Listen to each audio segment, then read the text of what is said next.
This week in crypto, a lot happened, but only a few things actually mattered.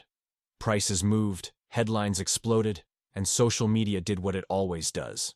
So instead of covering everything, this video focuses on the 3 crypto stories that quietly matter most and why they connect. Story 1. Let's start with institutional movement. This week, capital flows inside crypto told a much more important story than price charts. Institutional investors continue to shift how they allocate within crypto, and not all assets are being treated equally. Recent reporting showed that XRP-focused exchange-traded products have seen significant inflows, at times outperforming comparable Bitcoin and Ethereum products. What makes this notable is not speculation, but structure. Institutions don't move capital emotionally. They look for regulatory clarity, settlement efficiency, and financial instruments that fit into existing systems. This suggests that some crypto assets are being evaluated less as speculative vehicles and more as infrastructure-adjacent tools. The key takeaway from this first story is simple. When institutions begin reallocating rather than exiting, it signals confidence in long-term integration, not short-term hype. Story 2. The second story this week centers on global payments infrastructure. In November, the ISO 2022 messaging standard went fully live across major financial institutions. While this is not a crypto headline, it has major implications for crypto-based payment systems. ISO 2022 upgrades how financial data is structured, transmitted, and settled across borders. It enables richer information, faster reconciliation, and more efficient real-time payments. This shift matters because it changes what modern payment systems are expected to handle. Networks like XRP and Stellar were designed with these requirements in mind, focusing on interoperability and cross-border settlement efficiency. At the same time, newer payment protocols such as ZBEC are emerging with a different approach.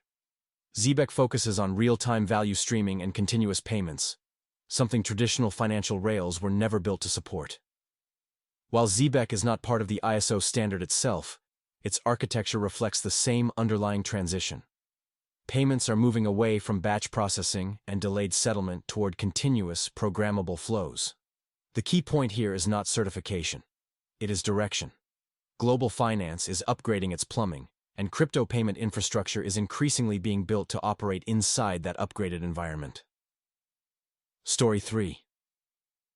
The third story is about how traditional finance is using crypto technology directly.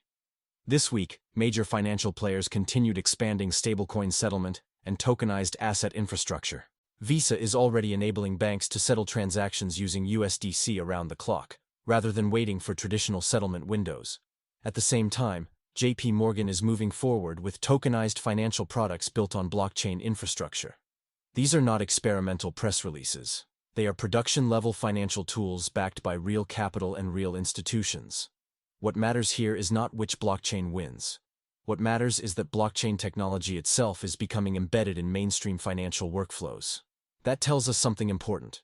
Crypto is no longer being evaluated as an alternative to finance. It is increasingly being used as an upgrade to it.